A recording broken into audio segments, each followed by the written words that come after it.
Na tento deň čakali Ružomberčania 6,5 roka. Tak dlho totiž nevyhral MFK nad najväčším Sorgon ligovým rivalom zo Žiliny. Presne 19 zápasov, ligových remíz a prehier. Ten 20. bol v sobotu po Čebraťom konečne úspešný.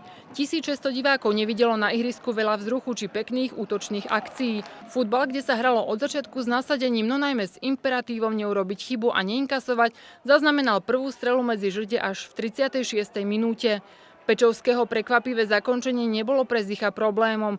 Prakticky hneď z protiútoku sa zrodila najväčšia príležitosť zápasu. Almasky poslal do koncovky Ďubeka, ten však hoď aj v sekundách dlho rozmýšľal nad koncovkou a šikovný Akak po riskantným zákrokom zabranil kapitánovi domácich zakončení. Žilina bola v prvom dejstve väčšia kamarátka s loptou, dokázala ovládať priestor aj pred ružomberskou 16. Do lepšieho zakončenia sa ale nedokázal prebiť ani jediný útočník v žltozelenom Pich. Na opačnej strane hrala veľkú úlohu nepresnosť a tiež tvrdé súboje Piačeka s Mukendym, ktorí si v ten večer vzájomne uštedrili nejednú modrinu. Druhý polčas začali oranžovým náporom. Najskôr Ďubek neúspel svojou ľavačkou Dúbravkovi a ešte lepšie, sľubnejšie vyzeral gólový súboj Mukendy Dúbravka. Hosťujúci golman si krásne zalietal a účel splnil, loptu do siete nepustil. V 60. minúte sa prebili ku 16. Nosek s Almaským. Mário našiel Lukáša Bieláka, ktorý to namieril presne tam, kde predtým hlavou Mukendy a bol z toho krásny navyše trojbodový zásah. Dneska sme išli jednoznačne za víťazstvom a som rád, že sa nám to fakt podarilo. Že už po tej dlhej dobe už sme to museli zlomiť a bolo to super. Po gole sme čakali žilinský nápor, bol však veľmi platonický bez výraznejšej gólovej šance. Na Žilinu navyše ovenčenú majstrovským titulom až nezvyklé málo.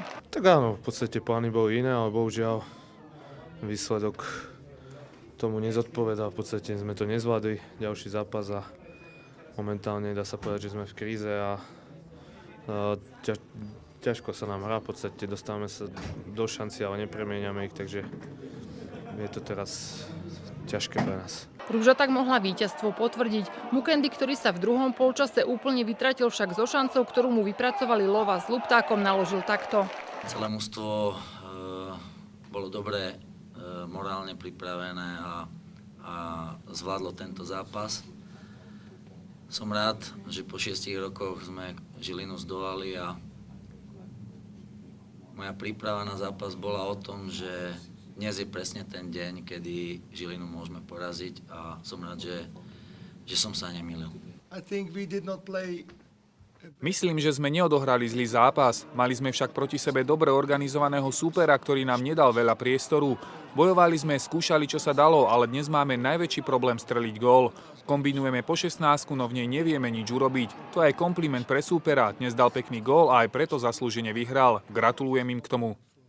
Žilinčanom síce chýbalo pre karty a zranenia 5 hráčov, ďalší 5 hrali cez týždeň v reprezentáciách. Víťazstvo po toľkých rokoch má aj napriek tomu svoju cenu. Aj s ohľadom na vývoj v tabuľke, kde je to stále všetko veľmi tesné. Rúža teraz cestuje do Bystrice a do Trnavy. Jesenú časť ligy uzavrie doma v sobotu 1. decembra so Slovanom.